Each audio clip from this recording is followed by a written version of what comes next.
공순이 주제에 재벌 며느리 행세하지 말라고 했잖아. 서울 테헤랄로에 있는 디지털 플라자. 지하 주차장에서 시어머니가 제 친정 어머니의 뺨을 찰싹 소리나게 후려치는 순간이었습니다.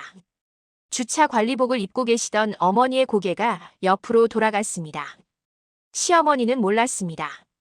자기가 지금 누구의 뺨을 때렸는지, 그리고 제가 어떤 능력을 가진 며느리인지 말입니다. 친정 어머니가 뺨을 맞는 모습을 보고 저는 주먹을 꽉 쥐고 결심했습니다. 이 오만한 인간들을 처참하게 응징해줘야겠다고 말입니다. 저는 서울시 강남구 테헤랄로에 살고 있는 45세 전업주부 한서영이라고 합니다. 지금부터 제가 실제로 겪은 한 편의 드라마보다 더 드라마 같은 기가 막히고 통쾌한 이야기를 들려드리려고 합니다. 이런 상황이 벌어진 데에는 아주 충격적인 이유가 있었습니다. 저는 지금 테헤랄로의 디지털 플라자라는 30층짜리 IT 벤처 빌딩을 소유하고 있고 500억 원대 자산을 운용하는 투자 회사의 실제 주인입니다.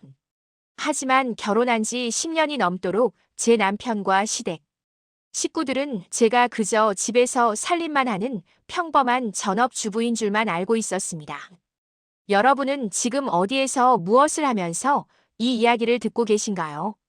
출근길 지하철 안에서 듣고 계신가요? 아니면 설거지를 하시면서 듣고 계신가요? 댓글로 꼭 남겨주세요. 제가 왜 정체를 숨기고 살았는지, 그리고 어떻게 이 모든 일이 시작되었는지.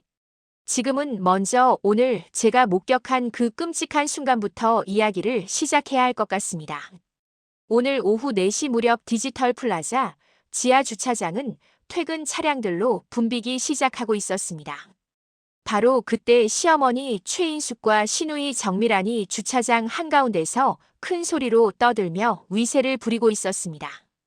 여자가 대학 못 나왔으면 집안일이나 잘해야지라는 말을 입버릇처럼 달고 사시는 시어머니는 70세이고 오빠 회사에 얹혀 사는 시누이는 43세입니다.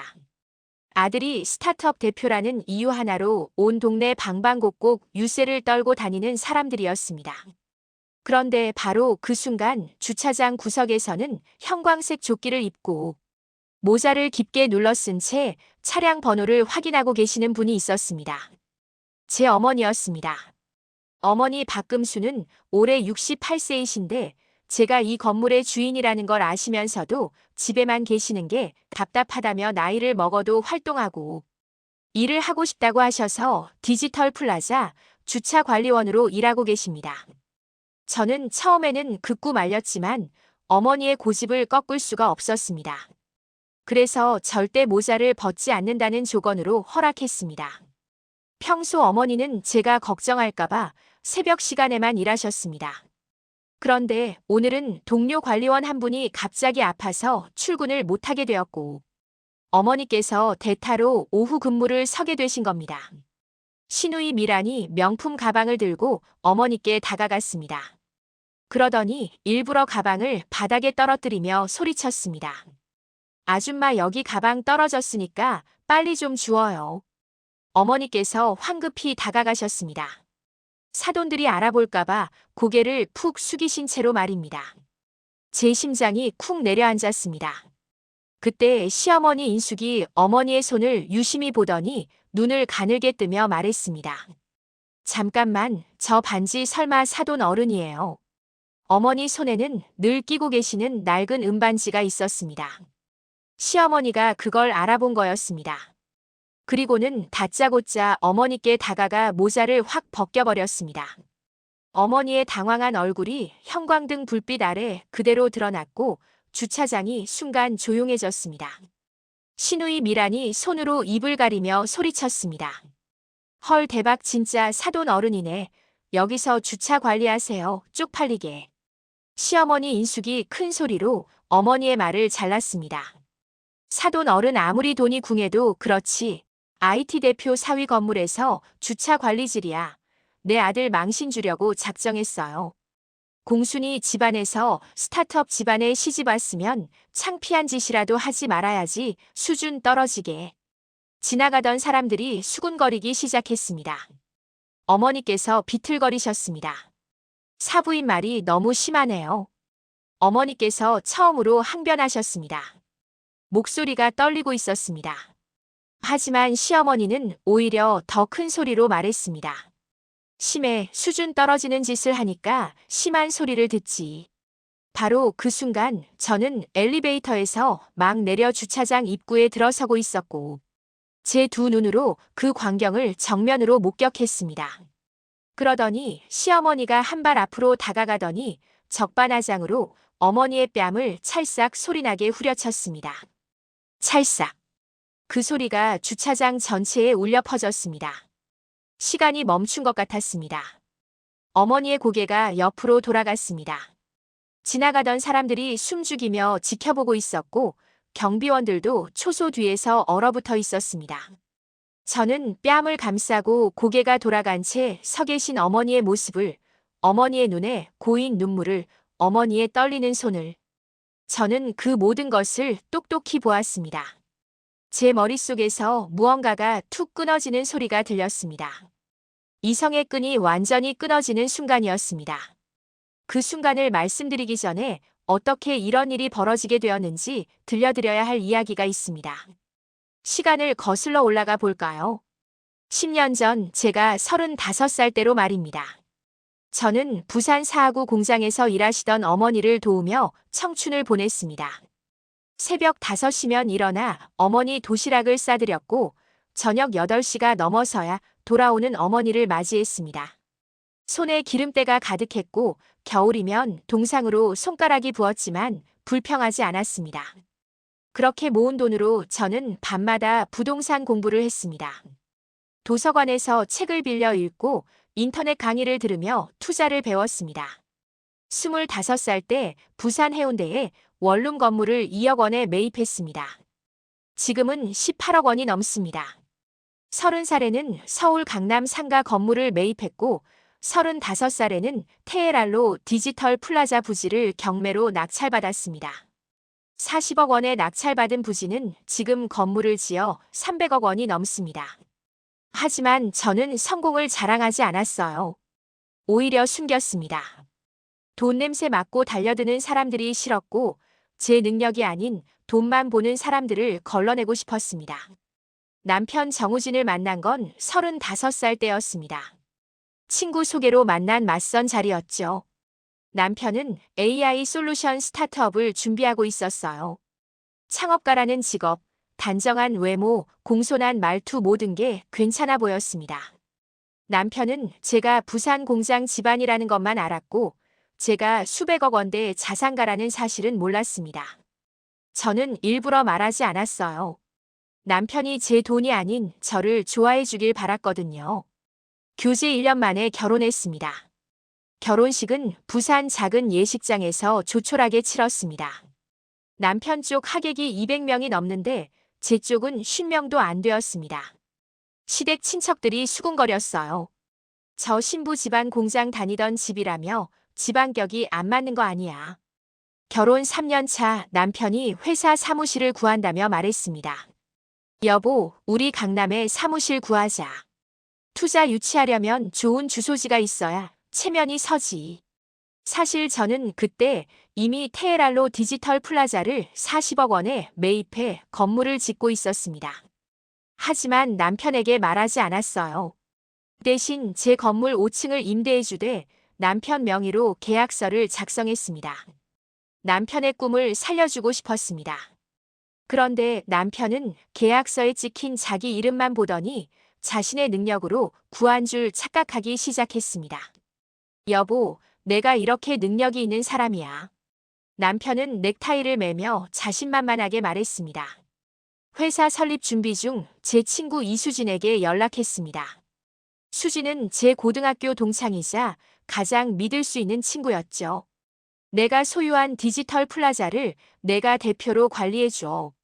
남편한테는 내가 건물주인 것처럼 행동해줘. 수진은 흔쾌히 승낙했고 디지털 플라자 대표이사로 취임했습니다. 서류상으로는 제가 실소유주였지만 대외적으로는 수진이 대표로 나섰습니다. 남편은 이수진 대표 앞에서 90도로 허리를 숙였습니다. 대표님 정말 감사합니다. 이렇게 좋은 조건으로 사무실을 내주시다니 평생 은혜를 잊지 않겠습니다. 임대료도 시세보다 30% 저렴하게 책정했는데도 남편은 그게 제 배려라는 걸 몰랐습니다. 집에 돌아온 남편은 소파에 앉아 다리를 꼬며 말했어요. 이 대표님이 나를 좋게 봐서 그 자리를 준 거야. 너는 집구석에서 살림만 하느라 사회생활을 몰라. 그 말을 들을 때마다 제 가슴이 서늘하게 식어갔지만 참았습니다. 언젠가는 알게 되겠지. 그때까지만 참자고 생각했죠. 하지만 진짜 고통은 시댁 식구들에게서 왔습니다. 결혼 초부터 시어머니 최인숙은 제 친정이 가난하다는 이유로 저를 무시했습니다. 명절 때마다 시댁에 가면 저는 부엌대기 신세였습니다. 서영아, 설거지는 내가 다 해. 너희 엄마가 공장 다니던 집이니까 손이 빠르잖아. 시어머니 말에는 늘 가시가 돋았습니다. 시누이 정미라는 더했어요. 툭하면 전화를 걸어왔습니다. 올케 우리 엄마 생신 준비 있지. 내 친정 엄마한테 음식 좀 만들라고 해. 공장 식당에서 일하셨으니까 음식은 잘하시더라. 제 어머니를 무료 출장 요리사 취급하는 말투였습니다. 어머니께서는 그럴 때마다 괜찮다. 내가 가서 도와드려야지 하시며 새벽같이 시댁으로 가셨습니다. 하루 종일 부엌에서 음식을 만드시고 저녁 늦게 파김치가 되어 돌아오셨죠. 그런데 시누이는 어머니께 고맙다는 인사 한마디 없이 다음날 제게 전화했습니다. 올케 너희 엄마 음식간이 좀 세더라. 다음엔 좀 싱겁게 하라고 해. 제 주먹이 저도 모르게 꽉 쥐어졌습니다. 손톱이 손바닥을 파고들어 아팠지만 그 고통으로 화를 참았습니다. 그렇게 10년이 흘렀습니다. 저는 계속 침묵했고 시댁 식구들은 계속 저와 어머니를 무시했습니다. 그리고 오늘 그 침묵이 깨지는 날이 왔습니다. 그런데 최근 들어 남편의 태도가 이상해졌습니다. 회사 확장을 한다며 제게 현금을 요구하기 시작했습니다. 여보, 투자 유치가 잘 안 되는데 내가 좀 도와줄 수 없을까? 5억 원만 있으면 회사를 크게 키울 수 있어. 저는 조심스럽게 물었습니다. 회사 운영은 잘 되고 있어요. 그러자 남편이 버럭 소리를 질렀어요. 장모님이 물려준 유산 아껴서 뭐하냐? 그 돈이나 내놔. 저는 그 순간 남편을 다시 보게 되었습니다. 제 어머니를 그렇게 함부로 대할 수 있는 사람이었다는 사실에 온몸이 차갑게 식었어요. 저는 냉정하게 대답했죠. 없어요. 그러자 남편은 문을 쾅 닫고 나가버렸습니다. 문이 닫히는 소리가 집안에 메아리 쳤고 저는 한동안 그 자리에 서 있었습니다. 사실 저는 그때부터 남편의 재정 상태를 조사하기 시작했어요. 제 친구 이수진 대표를 통해 알아보니 남편은 회사 임대료를 6개월째 밀리고 있었습니다. 매달 300만 원씩 총 1,800만 원이 밀려 있었어요. 그것도 모자라 회사 운영비까지 빼돌려 해외 가상화폐 거래소에 송금하고 있었습니다. 비트코인, 이더리움, 각종 알트코인에 몰빵했다가 마이너스 수익률로 전부 날려먹은 내역이 고스란히 찍혀 있었습니다. 손실액만 30억 원이 넘었죠. 게다가 불법 사채까지 쓰고 있었습니다. 연이자 40%짜리 사채를 3억 원이나 끌어다 쓰고 그것마저 가상화폐에 몰빵해서 날린 겁니다. 사채업자들에게 매일같이 독촉 전화가 오고 있었고 남편은 그들을 피해 다니는 신세였습니다. 시어머니 최인숙도 마찬가지였어요. 아들 회사법인 카드를 자기 지갑처럼 쓰며 청담동 명품 매장을 제 집 드나들 듯 했습니다. 결제 내역을 하나하나 확인하니 총 3천만 원이 넘었습니다. 회사 돈을 횡령해서 명품을 산 겁니다. 그런 주제에 남편과 시댁 식구들은 여전히 우린 디지털 플라자, 이 대표님과 끈이 닿아 있는 상류층이야. 너희는 서민이라는 망상에 빠져 있었습니다. 제 어머니를 멸시하고 저를 무시하며 자기들끼리만 잘난 척하며 살고 있었던 겁니다. 어느 날 저녁 남편이 퇴근하며 집에 들어왔을 때였습니다. 남편은 소파에 털썩 앉더니 한숨을 쉬었습니다. 여보, 내가 너무 힘들어. 투자 유치가 안 돼서 회사가 위험해.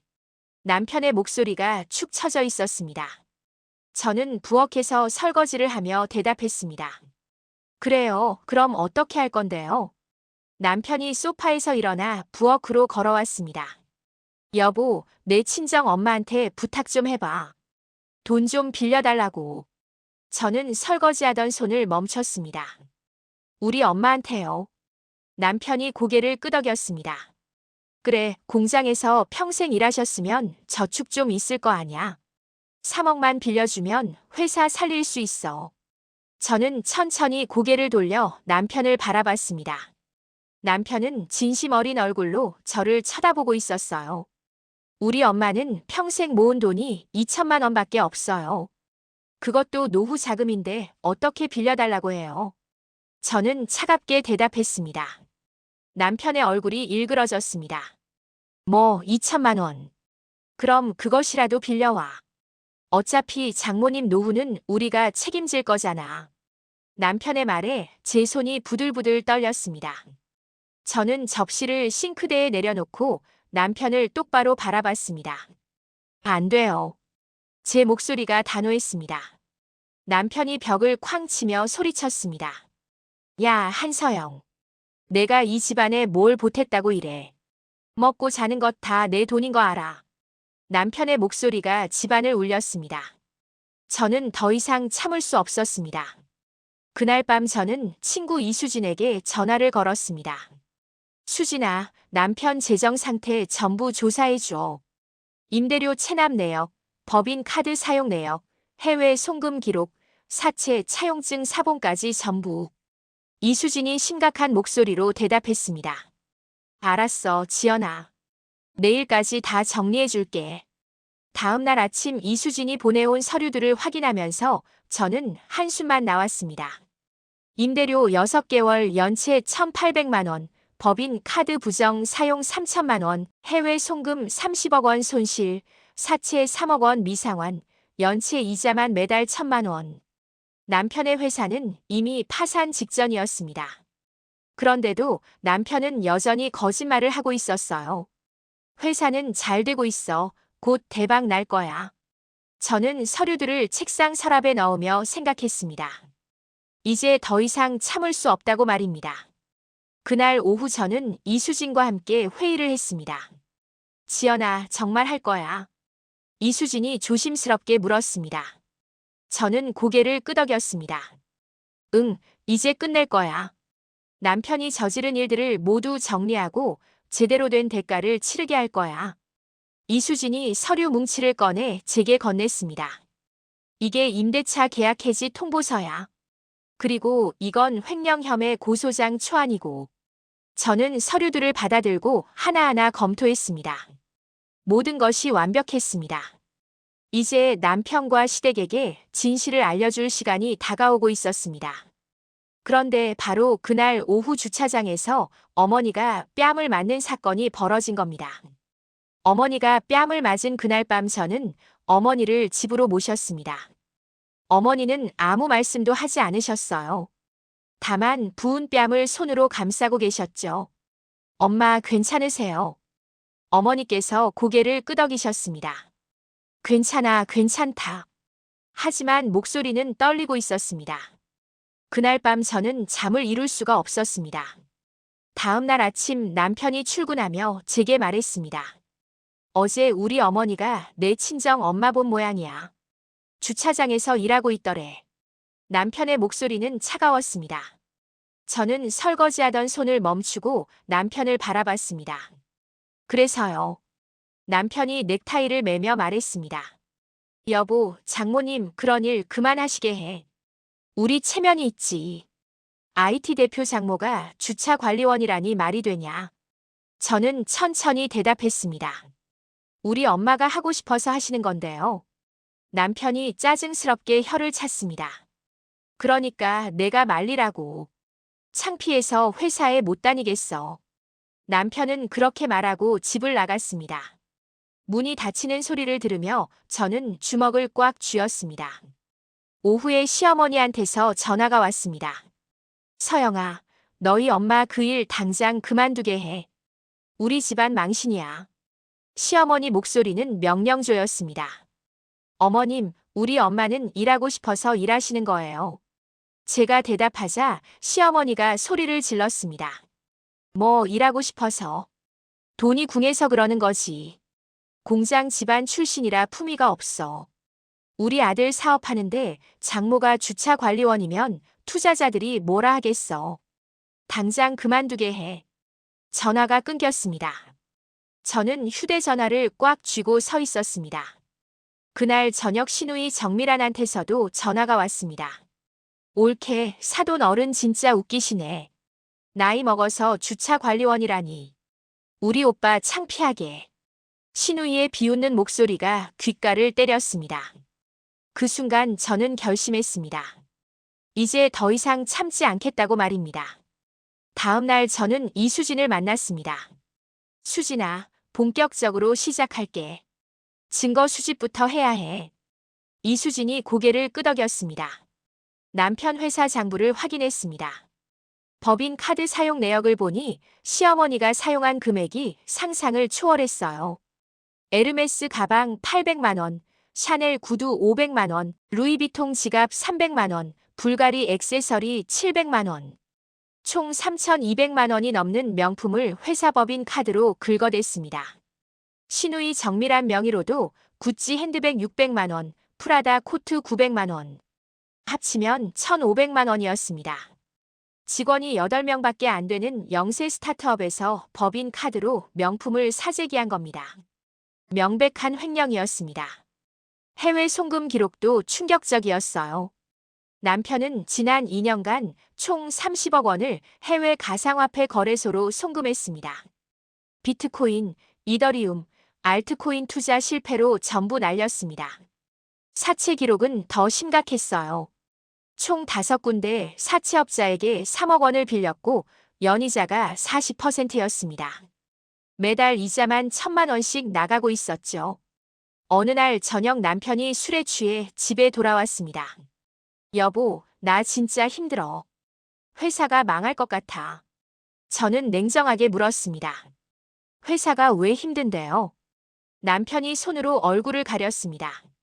투자 유치가 안 돼. 임대료도 6개월째 밀렸어. 1,800만 원.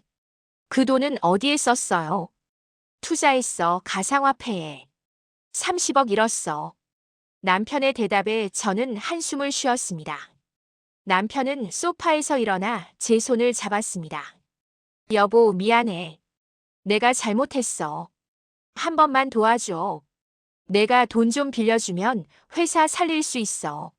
저는 남편의 손을 뿌리쳤습니다. 저한테는 돈 없어요.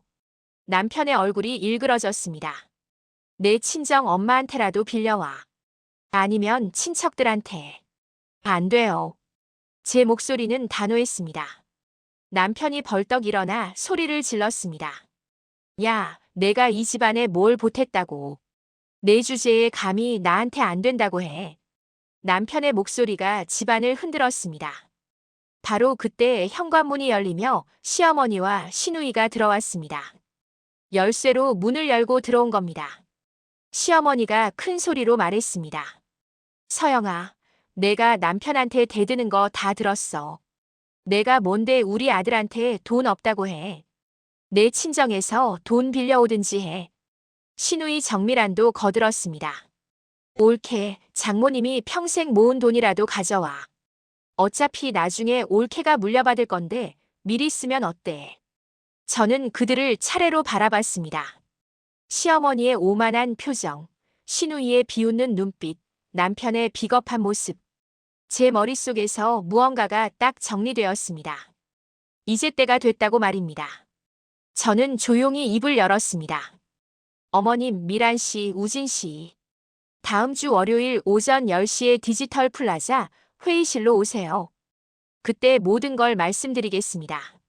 세 사람이 어리둥절한 표정으로 저를 바라봤습니다.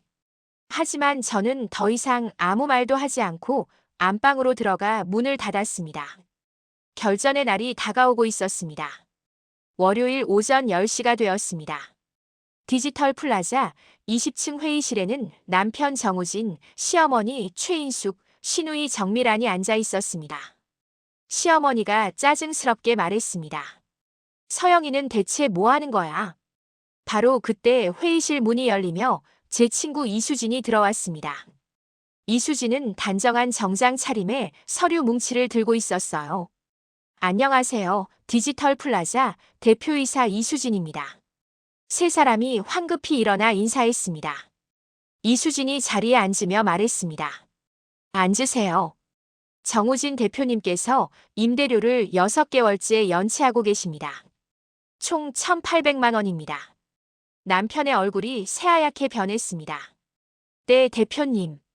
그건 제가 곧 갚겠습니다. 이수진이 차갑게 말했습니다. 그뿐만이 아닙니다. 법인 카드 부정 사용 내역이 있습니다. 이수진이 서류를 넘기며 시어머니를 바라봤습니다. 최인숙 씨, 정우진 대표 어머니시죠? 회사 법인 카드로 명품을 구매하신 내역이 있습니다. 에르메스, 샤넬, 루이비통, 불가리. 총 3,200만 원입니다. 시어머니의 얼굴에서 핏기가 사라졌습니다. 저게 그게. 이수진이 다시 서류를 넘겼습니다. 정미란 씨도 마찬가지입니다. 구찌, 프라다 합쳐서 1,500만 원입니다. 시누이가 당황하며 말했습니다. 그건 오빠가 괜찮다고 했어요. 이수진이 냉정하게 말했습니다. 회사 법인 카드는 업무용으로만 사용해야 합니다. 개인 명품 구매는 횡령에 해당합니다. 회의실이 조용해졌습니다. 남편이 떨리는 목소리로 말했습니다. 대표님, 제가 잘못했습니다. 돈을 갚겠습니다. 시간을 좀 주십시오. 이수진이 고개를 저었습니다. 이미 6개월이 지났습니다. 더 이상 기다릴 수 없습니다. 바로 그때 회의실 문이 다시 열렸습니다. 제가 들어왔습니다. 저는 검은색 정장에 하얀 블라우스를 입고 머리를 단정하게 올렸습니다. 남편과 시댁 식구들이 저를 보고 눈이 휘둥그레졌습니다. 서영아, 너 여기서 뭐 하는 거야? 남편이 당황하며 물었습니다. 저는 천천히 이수진 옆자리에 앉았습니다. 그리고 세 사람을 차례로 바라봤습니다. 소개하겠습니다. 저는 이 디지털 플라자의 실소유주 한서영입니다. 회의실이 순간 얼어붙었습니다. 남편의 입이 떡 벌어졌습니다. 뭐라고? 시어머니가 허둥지둥 일어나며 소리쳤습니다. 말도 안 돼. 내가 건물주라고. 공장 집안 출신이. 저는 침착하게 대답했습니다. 네, 제가 10년 전에 이 부지를 40억 원에 매입했습니다. 그리고 건물을 지어 올렸고 현재 시세는 300억 원이 넘습니다. 시누이가 비웃으며 말했습니다. 거짓말하지 마. 내가 무슨 돈으로. 저는 서류 뭉치를 꺼내 테이블 위에 올렸습니다. 여기 등기부등본입니다. 소유주는 한서영, 저입니다. 남편이 떨리는 손으로 서류를 집어들었습니다. 그의 얼굴이 점점 하얗게 변했습니다. 서류에는 분명히 제 이름이 적혀 있었습니다. 그럼 이수진 대표는? 남편이 떨리는 목소리로 물었습니다. 이수진은 명목상 대표입니다. 실소유주는 저입니다. 우진 씨, 당신이 3년 전에 계약한 사무실도 제 건물이었어요. 임대료도 제가 시세보다 30% 싸게 책정해 준 겁니다. 남편의 얼굴이 창백해졌습니다. 왜 말하지 않았어? 왜냐고요? 저는 차갑게 웃었습니다. 당신이 저를, 제 어머니를 어떻게 대하는지 보고 싶었거든요. 돈이 아닌 사람으로 봐주는지 확인하고 싶었어요. 시어머니가 소리쳤습니다. 그래도 이건 사기야. 남편을 속인 거잖아. 저는 시어머니를 똑바로 바라봤습니다. 사기라고요? 그럼 어머님께서 회사 법인 카드로 명품 사신 건 뭔가요? 시어머니의 얼굴이 붉어졌습니다. 그건 우진이가 괜찮다고 했어. 우진 씨는 회사 대표입니다. 법인 카드는 업무용입니다. 개인이 사용하면 횡령입니다. 제 목소리가 회의실에 울려 퍼졌습니다. 시누이가 끼어들었습니다. 옳게 아니 서영 씨. 우리가 잘못했어요. 용서해 주세요. 저는 신우이를 보며 말했습니다. 미란 씨도 법인 카드로 명품 구매하셨죠? 구찌, 프라다. 신우이의 얼굴이 일그러졌습니다. 남편이 의자에서 일어나 제 앞에 무릎을 꿇었습니다. 여보, 미안해. 내가 잘못했어. 용서해줘. 저는 남편을 내려다봤습니다.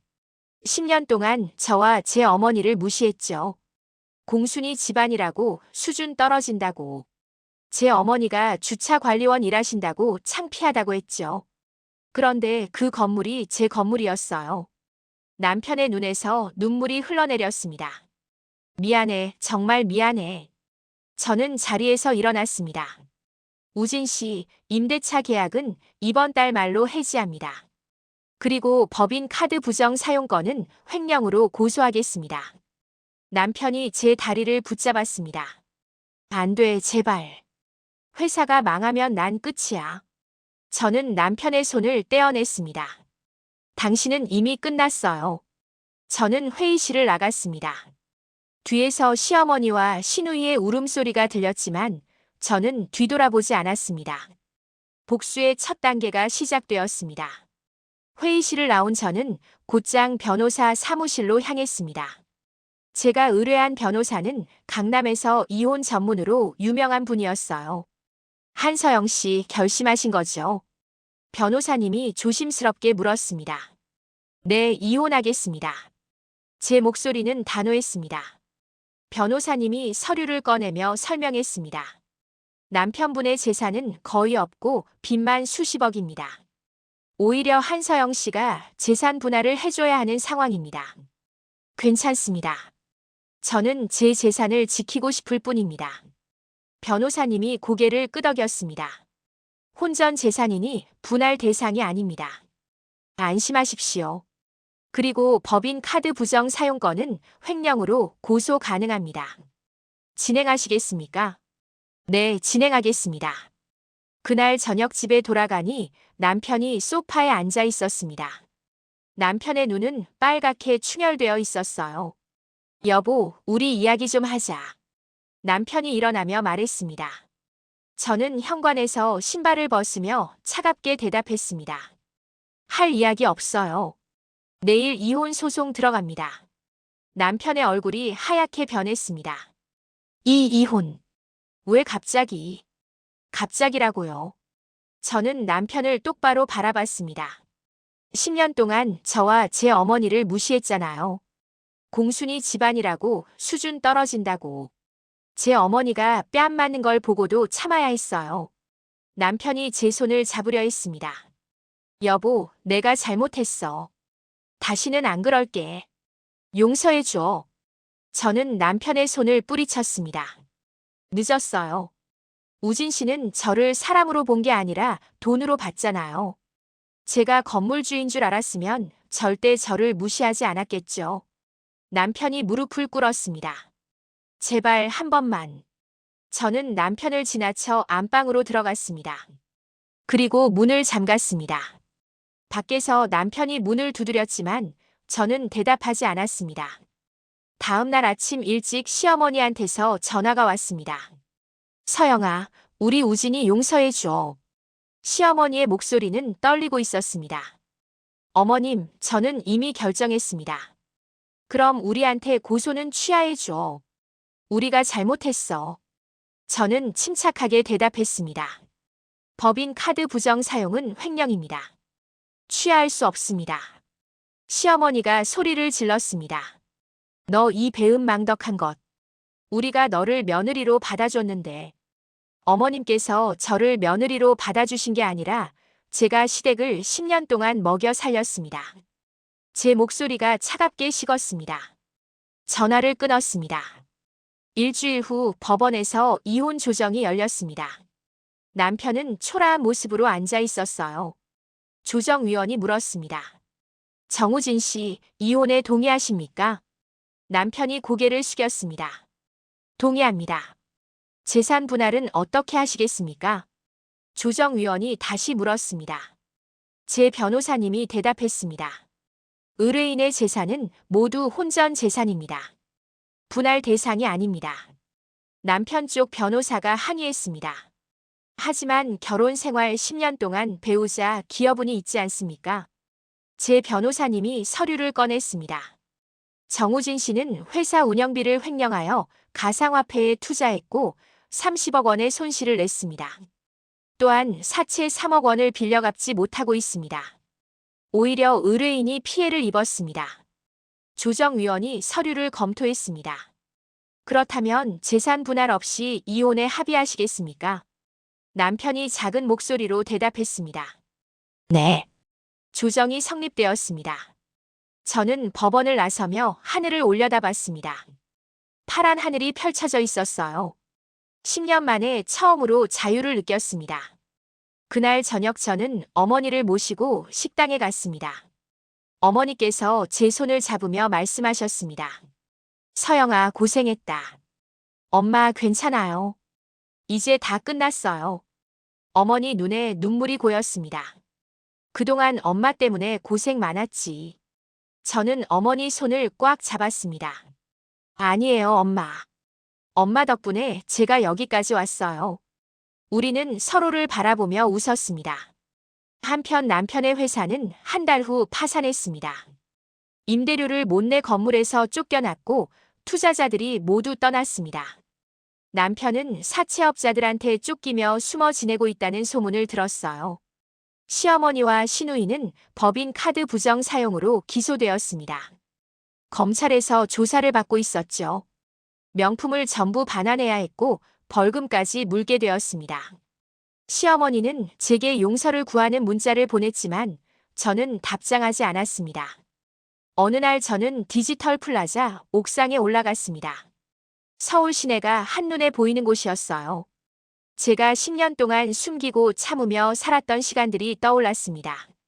하지만 이제는 달랐어요. 저는 더 이상 숨지 않아도 되었습니다. 제 진짜 모습으로 당당하게 살 수 있게 되었습니다. 저는 깊게 숨을 들이마셨습니다. 새로운 시작이었습니다. 이혼 후 6개월이 지났습니다.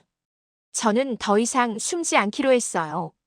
디지털 플라자의 실소유주로서 당당하게 활동하기 시작했습니다. 친구 이수진은 여전히 대표이사로 일하고 있었지만 이제는 제가 회장으로 공개적으로 나섰습니다. 서영아, 정말 괜찮아? 이수진이 조심스럽게 물었습니다. 응, 이제는 괜찮아. 더 이상 숨을 필요가 없잖아. 저는 웃으며 대답했습니다. 디지털 플라자는 테헤랄로에서 가장 인기 있는 건물 중 하나가 되었어요. IT 스타트업들이 줄을 서서 입주를 원했습니다. 남편이 쓰던 5층은 새로운 AI 스타트업이 들어왔습니다. 임대료도 정상적으로 받았고 공실은 하나도 없었습니다. 저는 사업을 확장하기로 결심했습니다. 부산에 있는 원룸 건물을 팔아서 강남에 두 번째 상업용 건물을 매입했어요. 이번에는 20층짜리 오피스 빌딩이었습니다. 매입가는 150억 원이었고 대출 없이 현금으로 샀습니다. 어머니는 이제 주차 관리원 일을 그만두셨어요. 대신 저와 함께 회사 일을 도우시기 시작했습니다. 엄마, 힘들지 않으세요? 제가 물으면 어머니는 웃으며 말씀하셨습니다. 괜찮아. 딸이 이렇게 잘하는데 엄마가 자랑스럽지. 어머니의 말에 저는 코끝이 찡해졌습니다. 어느 날 회사에 한 통의 전화가 걸려왔습니다. 한서영 회장님, 저는 강남경제신문 기자입니다. 인터뷰 요청을 드리고 싶은데요. 기자가 공손하게 말했습니다. 무슨 인터뷰인가요? 저는 조심스럽게 물었습니다. 회장님이 30대에 부동산 투자로 수백억 원대 자산을 이룬 과정이 화제입니다. 많은 분들이 궁금해하십니다. 저는 잠시 생각했습니다. 예전 같았으면 거절했을 겁니다. 하지만 이제는 달랐어요. 좋습니다. 인터뷰하겠습니다. 일주일 후 인터뷰 기사가 실렸습니다. 제목은 공장 딸에서 500억 자산가로 한서영 회장의 성공 스토리였습니다. 기사에는 제가 어떻게 부동산 공부를 했는지, 첫 건물을 어떻게 매입했는지, 그리고 지금의 디지털 플라자를 어떻게 지었는지가 자세히 나와 있었어요. 기사가 나간 후 반응이 뜨거웠습니다. 많은 사람들이 응원의 메시지를 보내왔어요. 특히 저처럼 어려운 환경에서 자란 젊은이들이 희망을 얻었다며 감사하다는 말을 전했습니다. 하지만 예상대로 시댁에서 연락이 왔습니다. 시어머니한테서 문자가 왔어요. 서영아, 기사 봤다. 내가 그렇게 대단한 사람이었구나. 우리가 잘못했다. 용서해줘.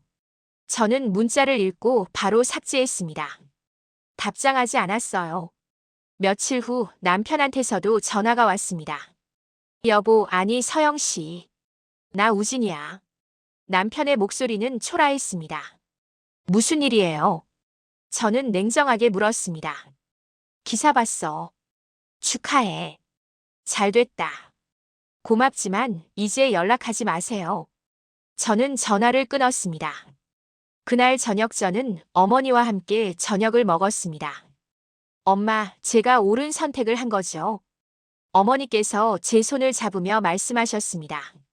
그럼 당연하지. 넌 잘했어. 우리는 서로를 보며 미소 지었습니다. 시간이 흘러 저는 세 번째 건물을 매입했습니다.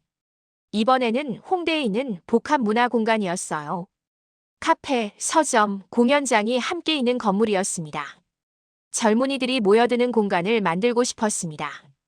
개관식 날 많은 사람들이 찾아왔어요. 한서영 회장님, 정말 멋진 공간입니다. 한 청년이 제게 말했습니다. 감사합니다. 많이 이용해 주세요. 저는 웃으며 대답했습니다. 그날 저는 건물 옥상에 올라가 서울 시내를 내려다봤습니다.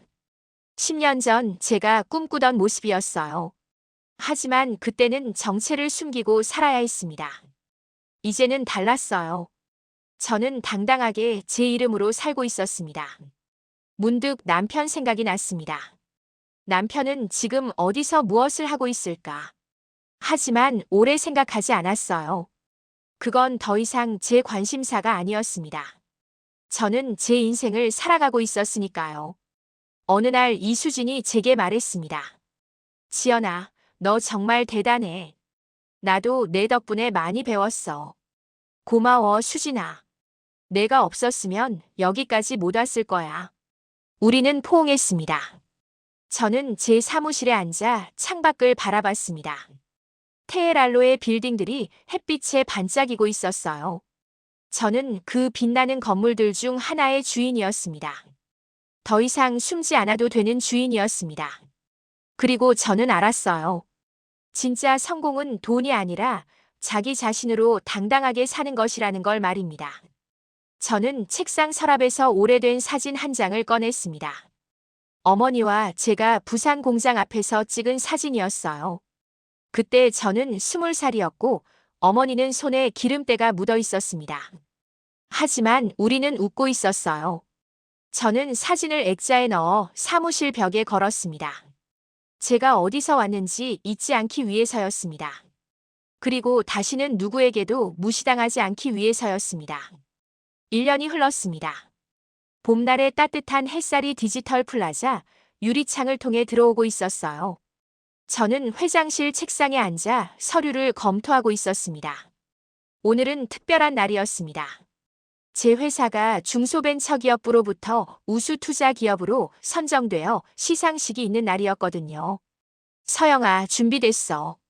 이수진이 문을 열고 들어왔습니다. 응, 갈게. 저는 자리에서 일어났습니다. 시상식장에는 많은 사람들이 모여 있었어요. 정부 관계자, 투자자, 언론사 기자들이 가득했습니다. 한서영 회장님 축하드립니다. 중소벤처기업부 장관님께서 직접 상패를 건네주셨습니다. 감사합니다. 저는 공손하게 인사했습니다. 수상 소감 한 말씀 부탁드립니다. 사회자가 마이크를 건넸어요. 저는 잠시 숨을 고르고 말했습니다. 저는 부산의 작은 공장에서 일하시던 어머니의 딸입니다. 어려운 환경에서 자랐지만 포기하지 않았습니다. 밤마다 공부하고 투자하며 하나씩 꿈을 이뤄왔습니다. 그 과정에서 많은 어려움이 있었습니다. 무시도 당하고 상처도 받았습니다. 하지만 그 모든 것이 저를 더 강하게 만들었습니다. 오늘 이 상은 저 혼자만의 것이 아닙니다. 저를 키워주신 어머니, 그리고 저를 믿어준 모든 분들의 것입니다. 앞으로도 더 많은 젊은이들이 꿈을 이룰 수 있도록 돕겠습니다. 감사합니다. 박수 소리가 장내를 가득 채웠습니다. 저는 객석에 앉아 계신 어머니를 바라봤어요. 어머니는 눈물을 닦으며 웃고 계셨습니다. 시상식이 끝난 후 저는 어머니와 함께 식당으로 갔습니다. 엄마, 오늘 소감이 어떠세요? 어머니께서 제 손을 잡으며 말씀하셨습니다. 서영아, 정말 자랑스럽다. 엄마야말로 고마워요. 우리는 서로를 바라보며 미소 지었습니다. 사실 저는 우연히 남편 소식을 들었어요. 남편은 지방의 작은 회사에 취직했다고 했습니다. 시어머니와 시누이는 법원에서 집행유예를 선고받았습니다. 저는 그들에게 복수하고 싶은 마음은 없었습니다. 며칠 후 한 방송국에서 제 이야기를 다큐멘터리로 만들고 싶다는 제안이 들어왔습니다. 저는 고민했지만 제 이야기가 누군가에게 도움이 될 수 있다면 의미가 있을 것 같았어요.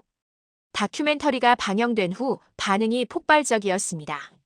한 청년이 제게 이메일을 보냈습니다. 한서영 회장님, 저는 지금 공장에서 일하고 있습니다. 회장님의 이야기가 저에게 큰 힘이 되었습니다. 감사합니다. 저는 그 이메일을 읽으며 눈물이 났습니다. 어느 날 저녁 저는 디지털 플라자 옥상에 올라갔습니다. 서울의 야경이 눈앞에 펼쳐졌어요. 반짝이는 불빛들이 마치 별처럼 빛나고 있었습니다. 저는 깊게 숨을 들이마셨습니다. 10년 전 저는 이 자리에 서 있을 거라고 상상도 못했어요. 하지만 이제 저는 여기 있었습니다. 당당하게, 자유롭게, 행복하게. 제 뒤에서 누군가 다가오는 소리가 들렸습니다. 어머니였어요. 서영아, 여기 있었구나. 네, 엄마. 생각 좀 하고 있었어요. 어머니께서 제 옆에 서셨습니다. 우리는 함께 서울의 야경을 바라봤어요. 서영아, 행복하니? 네, 엄마. 정말 행복해요. 그래, 그럼 됐다. 어머니께서 제 어깨를 토닥이셨습니다. 저는 어머니를 안았습니다. 우리는 오랫동안 그렇게 서 있었어요. 그날 밤 저는 일기를 썼습니다. 오늘 저는 깨달았습니다. 진짜 성공은 돈이 아니라 자기 자신으로 당당하게 사는 것이고 사랑하는 사람과 함께 행복한 것이라는 걸 말입니다. 10년 동안 정체를 숨기고 무시당하며 살았지만 그 시간이 헛되지 않았어요. 그 모든 것이 저를 지금의 제로 만들었으니까요. 이제 저는 더 이상 숨지 않습니다. 저는 한서영입니다. 부산 공장 딸에서 시작해 500억 자산가가 된 여자입니다. 그리고 무엇보다 제 어머니의 자랑스러운 딸입니다. 저는 펜을 내려놓고 창밖을 바라봤습니다. 내일도 태양은 뜨겠죠. 그리고 저는 다시 일어나 제 꿈을 향해 걸어갈 겁니다. 당당하게, 행복하게. 책 속 한 줄에서, 이웃의 이야기 속에서 우리는 하루하루 새로운 지혜를 만나게 됩니다. 동네 책방집은 여러분과 함께 삶의 이야기를 나누며 마음이 자라는 시간을 만들고 싶습니다. 책처럼 쌓이는 추억 속에서 더 행복한 하루를 함께해요. 감사합니다.